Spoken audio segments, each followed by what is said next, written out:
ఒక గుడి 16 సార్లు ధ్వంసం చేసినా ప్రతిసారి అదే చోట అదే శక్తితో ఎలా వెలిసింది? మన పూర్వీకులకి అప్పుడే గూగుల్ మ్యాప్స్ టెక్నాలజీ తెలుసా?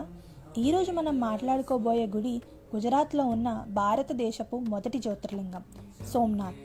శివపురాణం ప్రకారం చంద్రుడు దక్ష ప్రజాపతికి ఉన్న 27 కుమార్తెలను పెళ్లి చేసుకున్నాడు. కానీ కేవలం రోహిణి పైన మాత్రమే ప్రేమ చూపించేవాడు. ఇది తెలిసిన దక్షుడు చంద్రుడు తన తేజస్సుని కోల్పోవాలని శపిస్తాడు. శాప విమోచనానికై చంద్రుడు శివుడి గురించి ఘోర తపస్సు చేస్తాడు. చంద్రుడి భక్తికి మెచ్చిన పరమేశ్వరుడు తన జటలో చంద్రుడికి చోటిచ్చి, నువ్వు మొత్తం క్షీణించిపోవు కానీ 15 రోజులు తగ్గుతూ మరియు 15 రోజులు పెరుగుతావు అని వరమిస్తాడు. అదే పౌర్ణమి అమావాస్యకి మూలం. చంద్రుడు తన తేజస్సును తిరిగి పొందిన ఈ చోటుని శివుడు సోమనాథ్గా వెలిశారు.